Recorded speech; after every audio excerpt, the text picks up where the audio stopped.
And here's kind of the empty shell left over of these police cruisers that were on fire earlier into the night. You can see it still smells really heavily of smoke right here. There's glass on the ground. And if you take a walk with me, you can see it's not just one. They are all up on Pearl Street on this side of the road, all burnt.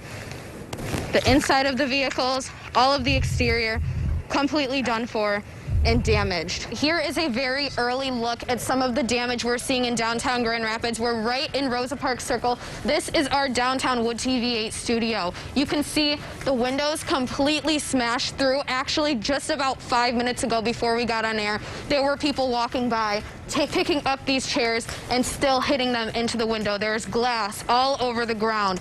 So this is definitely going to be a large cleanup effort today. This is News 8 from Wood TV. Good morning, West Michigan. I'm Dana Whyte here at LaGrave Church in Grand Rapids, where it is primary day here in Michigan. But as you can see behind me, it is very empty here. We've only seen about 10 voters so far this morning. Polls opened at 7 a.m. because a lot of people are voting absentee. So here's a look at some of those numbers. Testing will take place here in the Ford Airport's economy lot from 4 in the morning until 8 at night, and that started this morning. Now joining me now is Lauren Hetzel with Tackle Health. Thank you for joining us this morning. Talk to me about how this process works.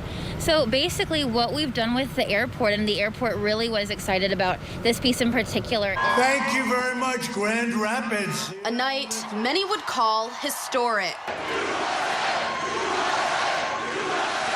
President Trump speaking in Grand Rapids for his final stop on election eve, hoping for the same result as 2016. We came home late and then we watched a beautiful victory, and we're going to have another beautiful victory tomorrow.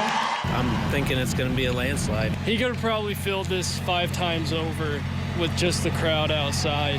Many coming in support of the president. Michigan's really important.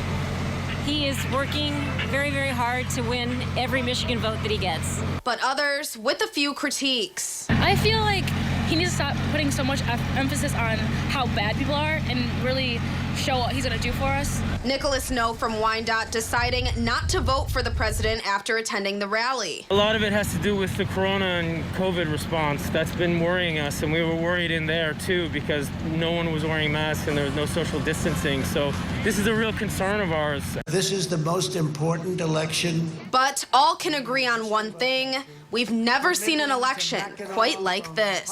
I thought it would be a historic occasion. Please welcome the Vice President-elect of the United States of America, Kamala Harris. I never thought in my life, actually, that I would get to see that. Meet Margarita Gonzalez. She was born in Medellin, Colombia, moving to the United States when she was only 6 years old. Not an easy task for her family. From the minute we got off the airport, things went bad. You have no idea where you're gonna stay. We had nowhere to stay. She says seeing someone like Kamala Harris, who grew up in an immigrant household, come as far as being elected vice president means something much deeper to her. I just get teared up because I literally, I didn't want to show it in front of, my family, but it's touching. You feel for her, for everything she had to do, the person that she had to be. That's me. That's like a representation of who I am. Jalma Akoy, born in Liberia, and Tao Queen Tran in South Vietnam, also inspired, saying this shows them that anything is possible. That's a reputation for my girls also, so that they can grow up and see, like, that's someone just like you, and you can do that also. It shows that as long as you work hard, you will get to somewhere where it's really good. Gonzalez hoping she follows in Harris's footsteps, showing her parents that the struggles they went through were worth it. I want to show them, myself, that I can be something, and then my child can be something, and then they will understand and finally be like, okay, there is an American dream. These 3 women also say that they hope this election showcases a form of unity and that it's not impossible to have a seat at the table. Live in studio tonight, Dana Whyte, News 8.